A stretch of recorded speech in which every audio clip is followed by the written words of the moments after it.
music for you, and a preview of the London Symphony Orchestra's visit to Daytona Beach. But first of all, I have in the studio with me Dr. Peter Goodwin. Dr. Goodwin, Institute of Education, Southampton University in England. He's the founder of an Institute of Hypnosis and Parapsychology, which has its headquarters in Shrewsbury in England. Dr. Goodwin's title in Britain is the Doctor of Hypnotherapy. He lectures widely through the United Kingdom and appears frequently on British television and radio. And he's with us now to talk about his very interesting specialty, you might call it. Welcome, Dr. Goodwin. Thank you, Stuart.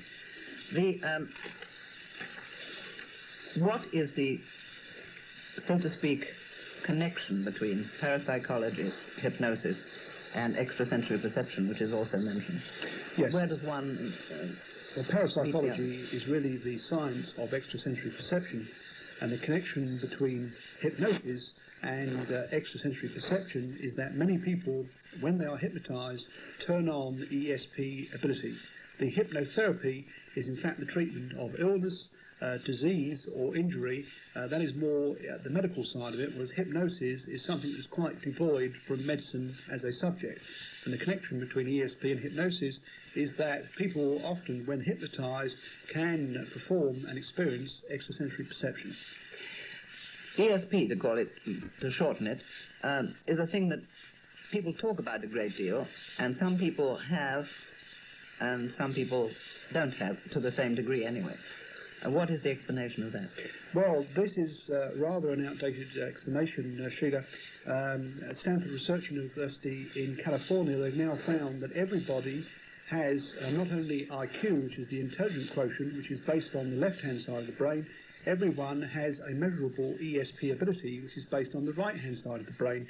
Now, if people as children are given the appropriate exercises, and even adults are given special exercises to do, we find that virtually everyone has ESP ability, rather the same way that everyone can be, with an effort, taught to play the piano.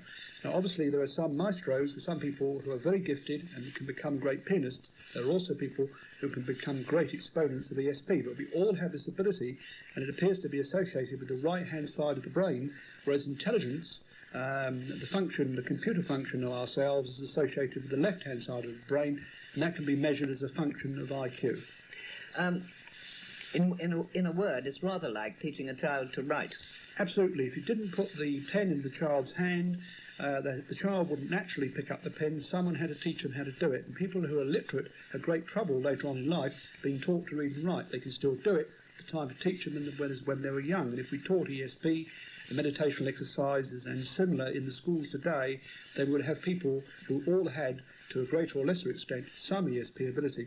I should mention that on top of ESP, which is basically three factors: telepathy, which is mind communicating with mind; precognition, which is being able to contact a future event of which you had no foreknowledge; and clairvoyance, which is knowing what's going on in another place at the same time. There's also PK, which is the ability to move objects. And what we say is that ESP plus PK, which is psychokinesis, that equals psi, PSI, which is a field. The field of psi is ESP plus PK.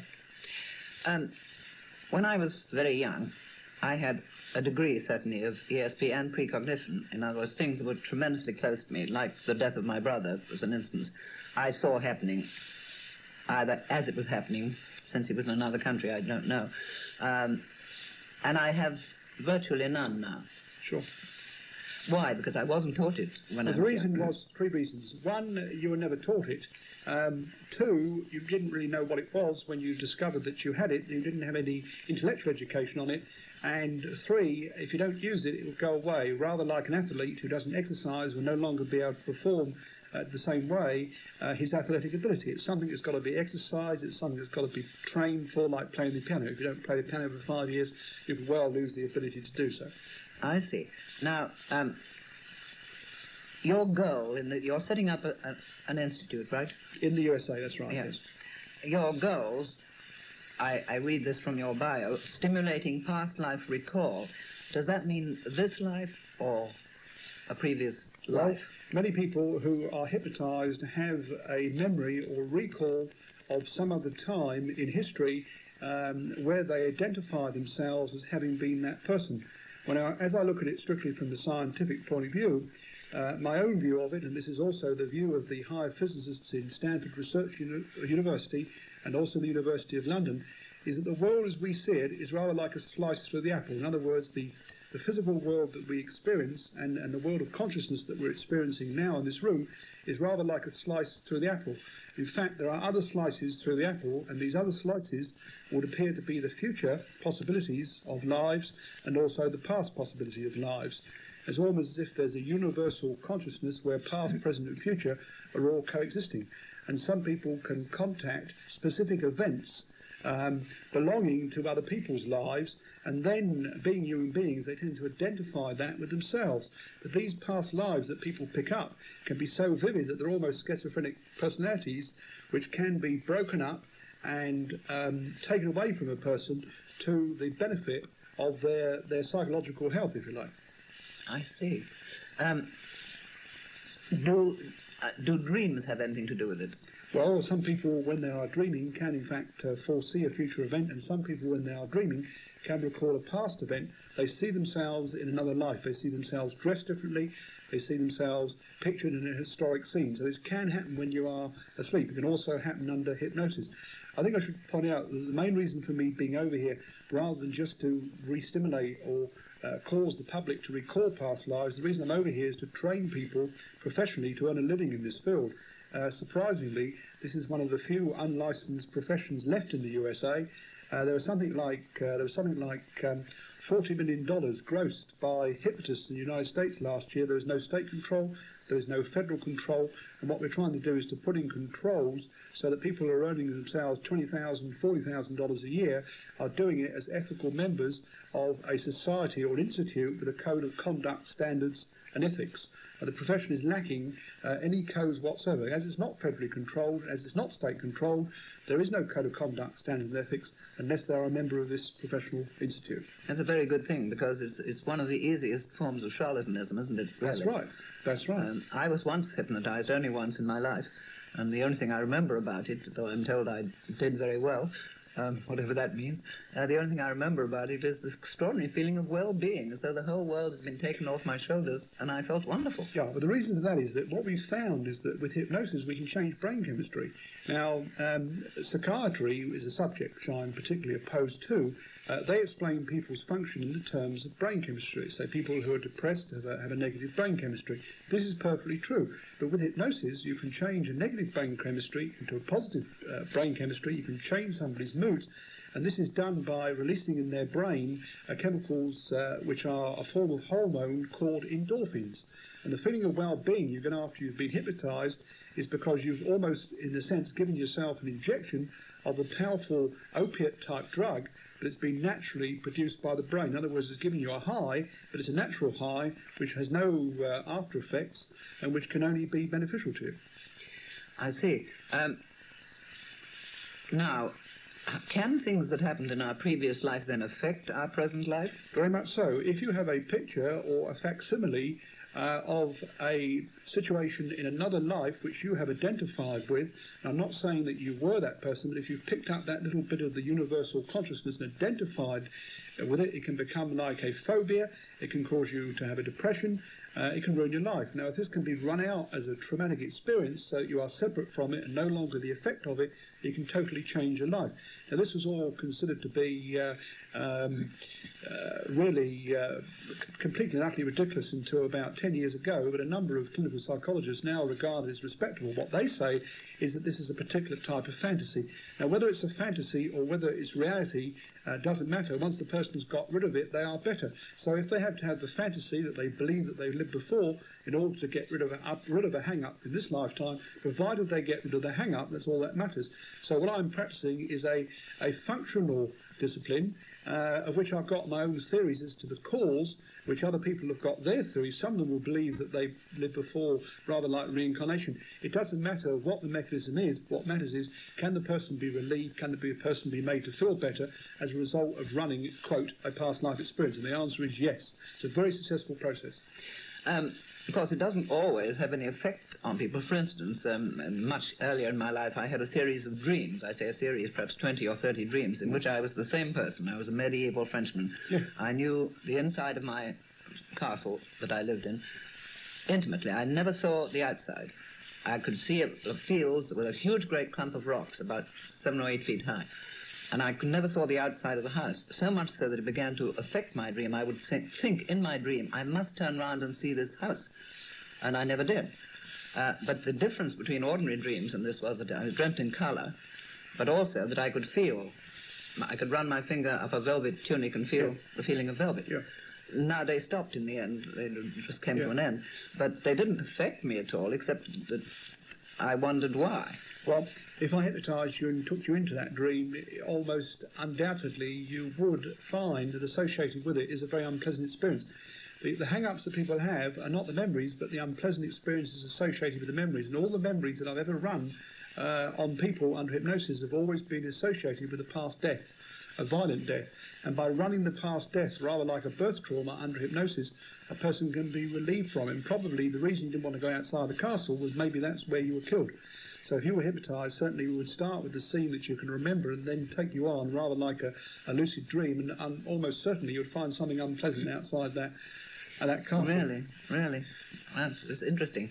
Once when I was motoring through France, I saw this piece of country, and I even had the courage. France. Yeah, and I even had the courage to go and ring the bell and ask to see the owner and ask if I could. And I explained to her. She was charming. My SP ability, I get a picture of somewhere around about Norman the Conqueror, somewhere around about medieval tunics. 1066, somewhere around about that, living in North France. I mean, that's something the pictures I'm picking up from you see. Mm-hmm. But that doesn't necessarily mean that is it, but that gives you some idea. I'm seeing northern France and I'm seeing Normandy in point of fact. What is the process of being hypnotised for this kind of thing?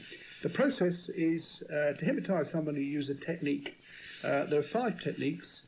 There's 6 techniques. There are 5 standard techniques, and you can hypnotise someone through their eyes, through vision, through touch, through smell, through taste, and through hearing. So you can hypnotise anyone through the normal 5 senses, and in some people you can hypnotise them telepathically. But in order to do that, you'll have to have hypnotised them once. And then it's possible to purely use the power of thought to get people to ring you up and call upon you without knowing why they've come to see you. That's rare, but you can do that. How do you mean? Explain. Well, you hypnotise somebody, you tell them that when they wake up, when you send them a telepathic message, they will carry out your command. Now, it doesn't work with everyone, but in about 1 out of 500 people you do this to, you can in fact mentally link up with them and ask them to telephone you in your mind. And lo and behold, you get a telephone call from them. But when they phone you, they don't say, I just had a message to phone you. They phone you on some other pretext, like they're inquiring after your health, or they wanted to say hello to you. And you can even summon them to come and knock on your door. And when they come, they don't say to you, well, you just sent for me with a telepathic message. They come in and say, I believe I've lost my coat and I'd like to see if I've left it here. In other words, they would come in with some rational explanation as to why they've appeared. I wonder why. Is that because basically people are rather ashamed of needing hypnotising, or what would it be? What happens is that the implants that you've done here have gone into their subconscious mind, and when they come out of the hypnosis, they can't recall what's in their subconscious mind. And rather like a computer, the subconscious message is fed into the conscious mind, and if you feed into the conscious mind 2 + 2 = 5, then 4 + 4 = 10. So if you give the conscious mind the wrong data, it will give you wrong answers.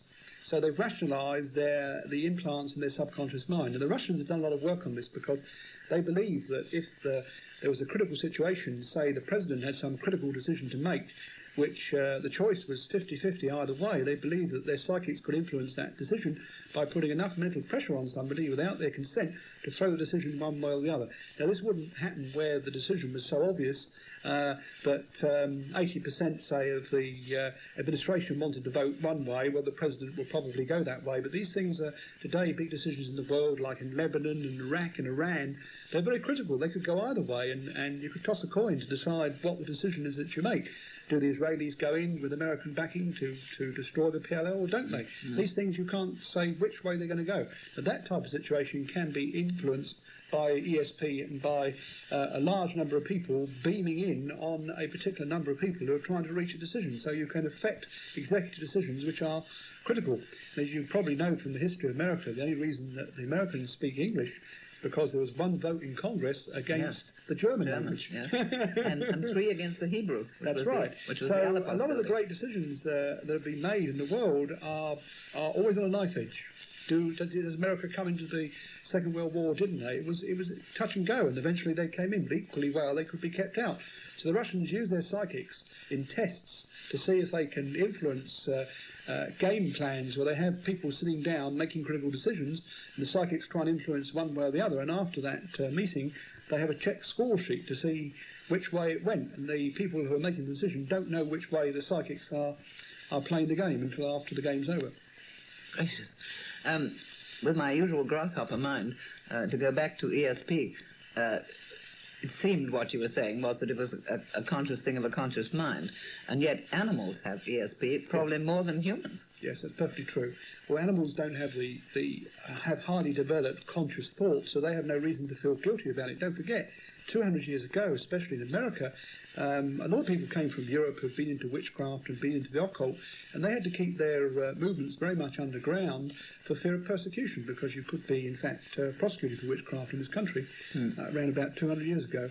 Now, 200 years is probably 3 or 4 generations, and there's still this hangover that people who are left-handed and people who have ASP may be some kind of witch or in league with the devil. In fact, that is a prevailing view on Channel 22, for instance.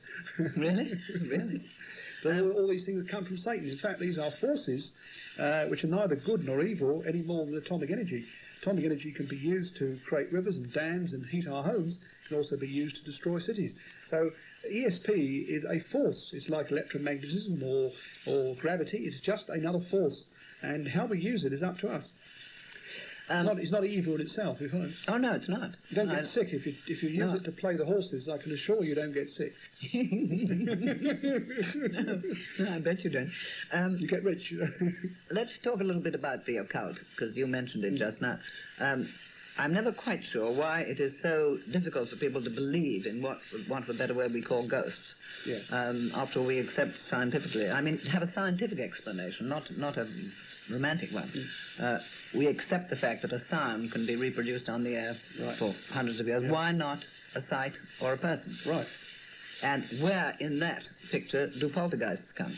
Well, poltergeists and ghosts, as we've discussed previously, they are really separate phenomena. You see, look, let's look at the 4 main forces of nature, the scientific forces, and they are the force of gravity, which is the attraction of planetary bodies for one another. They are the forces of electromagnetism, from which we get our electricity and we get our little magnets that we have on our compasses. There is the force between the atoms, which is the nuclear force which binds the atoms together, and there's also the force of radioactive decay. When radioactive materials decay, they give off alpha waves and beta waves, and these can be used to heat our homes. These are forces that are given off by radioactive decay. Now we regard there is a 5th force, and the 5th force, believe it or not, is consciousness. And consciousness has properties, and some of the properties of consciousness, it can exercise will, it can gather information, and it can observe itself. So we know that we are aware, and that's a function of consciousness. We can gather information about the universe and about ourselves, and we can also observe ourselves. And the whole thing is that consciousness can exercise will. Now, what happens is this force of consciousness can impress itself on physical materials. Certain conditions of dampness on old stone walls in old castles and certain temperature combinations can result in a conscious thought, an action and will being impressed on the atmosphere.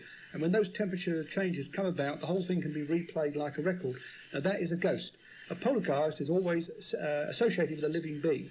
It's an energy force which is put out by someone in great frustration or anger. Quite often young girls going through puberty, although young boys can also exercise it. It's like a schizophrenic personality which you deny all responsibility for, which carries out functions according to your subconscious desires, including moving objects and making people ill. Because you see, the force that can be used to move an object can also be used to damage biological material. Now, these people that have that gift can also be trained to use it for healing. You can, in fact, motivate the immune system of another being by using these forces. You can cause somebody to live and recover from an illness which they would otherwise have died for by actually organising the immune system in the other person's body. So the immune system is organised properly. Physicians will tell you people will recover from illnesses and injuries. If the immune system is not working, then they usually die from their injuries and their illness. And you can motivate the immune system by using these forces. It's very interesting. I can't let you go without talking about hypnosis for smoking Sure. eating too much, drinking. How does that tie in with what you've been talking about? Hypnosis can be used for these mundane things. Smoking is probably the most dangerous thing that you can do for your health. Physicians and scientists have eliminated cholera, smallpox, and scarlet fever from our lives, but we have ourselves introduced the cigarette, which kills as many people in the United States every year as were killed in the 18th and around about the turn of the 18th, 19th century. Most of the deaths were from scarlet fever, cholera, and smallpox, and there are more deaths now from the cigarette than there are from all those. So we've cured one thing and created another. Hypnosis is very successful stopping people smoking, it's very successful stopping people lose weight, is also successful with drug abuse and alcoholism, but some of these people have to be really determined that they're going to do this. You can't force feed people hypnosis, it has to be done with their consent. About how long does it take, or is there no time? Oh, normally it's about 5 half-hour sessions for the smoker and for the to start to induce a pattern of weight loss. What we teach is self-hypnosis, really. I mean, the old idea of the Svengali dominating the personality of an unwilling subject is really gone. We work with the subject, with the client. We teach them self-hypnosis. We teach them how to use these forces that they have, how to change their brain chemistry, how to change their attitude, and bring about a change in themselves, but with their consent.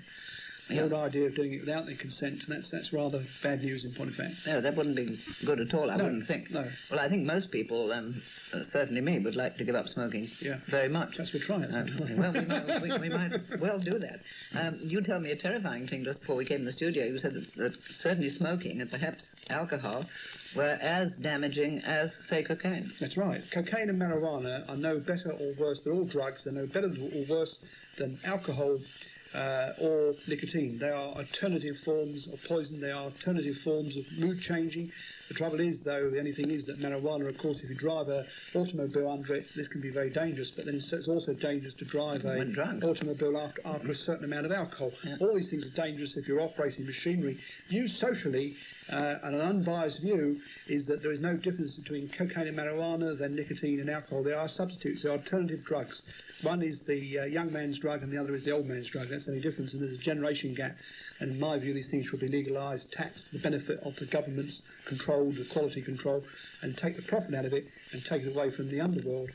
That's my solution. I think that's a very good solution, and I think many people would feel the same, but it's very difficult because we have it coming in from all sorts of, particularly in the United States. But control it and tax it at the customs. Tobacco is difficult to control. A duty is paid on it, has to be weighed, and it's exported all over the world. It could be controlled if it was made legal, and it would get the gangster element out of it, and the underworld will be no longer interested because the profit will be gone. It's only profitable because it's illegal. But moderate use of these things is probably relatively harmless, but they can all be abused, whether it's cocaine, whether it's marijuana, or whether it's alcohol. I mean, I know that Belushi died of cocaine poisoning, but as he was dying, so there were probably 1,000 alcoholics taking their own life or dying in hospitals around the United States. So really the emphasis is all wrong.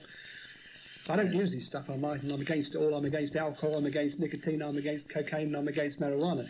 But all I'm saying is that one is no worse than the other. It's purely a personal viewpoint that people have, that one is good and one is bad. I would like to mention that one of the main purposes of the United States is to train people to become professional hypnotists, which means to train them to earn a living in this field, guided and trained by the Institute. And anyone who takes one of our courses, a suitable applicant, in 6 weeks can be an assistant hypnotist to one of our senior people and be earning their living over here. And if anyone's interested in training to be a professional hypnotist, if they ring me on my number, 595-8209, 595-8209, I'll be very happy to discuss it with them, or one of my staff will answer the telephones. The number, if you're interested in becoming a professional hypnotist, is 595-8209. It's extremely interesting, and I'm sure a lot of people will be interested also in talking to you about their problems, which... Sure, and all my courses include a grounding in parapsychology. I even do an advanced course for training professional clairvoyants to become better and more ethical clairvoyants. Some of them are pretty wild. In St. Petersburg, there's wild numbers of clairvoyants that give audiences. And we could train these people and school them to do a lot more good than they're already doing, make them professional clairvoyants as opposed to amateur clairvoyants. So I run a course not only for professional hypnotists, but also for professional clairvoyants. These people earn their living. Whether they pay taxes or not, I don't know, but there's a hell of a lot of them taking money and helping people run their lives as an alternative to the psychiatrist and the minister. Basically, people who come to a hypnotist don't want to go to a psychiatrist. The people that come to the clairvoyant don't want to go to the minister. Now, the old method is the psychiatrist for people who are having problems and the minister for people that are having spiritual problems. There's a large number of people in the United States who want to go to the clairvoyant for spiritual problems and go to the hypnotist to get themselves up together. And that, to me, is a good and progressive thing, because after the Hickley trial, I cannot find that psychiatry will ever have a credible image in the United States of grain. That is the most appalling, the most disgusting, and the most insulting decision that I have ever known. And it makes nothing of psychiatry. It's creating a great sensation and may do good in the end, because I think everybody is so indignant. When you have 16 psychiatrists arguing the man is sane and 16 psychiatrists arguing he's insane, and the jury, they've got to make up our mind, I mean, that is just nonsense. It's a terrible thing. I thank you, Dr. Peter Goodwin, for being with me. And Dr. Peter Goodwin's number, once more, is 595-8209. So if you have a problem with smoking or drinking or your previous lives or anything and need some help, my suggestion is that you go and see him. I found you a very fascinating person to talk to. Thank you. Or if you want to train to be a professional hypnotist or become more of a professional clairvoyant, we do both the training courses and we do the smoking, the weight, the anxiety, the stress and all those other things on an individual basis. We have practitioners to do that, and we have training officers to train people to act professionally, ethically, with a code of conduct standards and ethics in this very important field. This is the only unlicensed profession in the United States, and it's growing. $40 million was grossed in this United States by hypnotists last year, and $20 million of that came out of California. The other $20 million from all the other states. What happens in California today happens in the rest of the United States tomorrow. Thank you very much for being with me. Thank you. We've been talking with Dr. Peter Goodwin.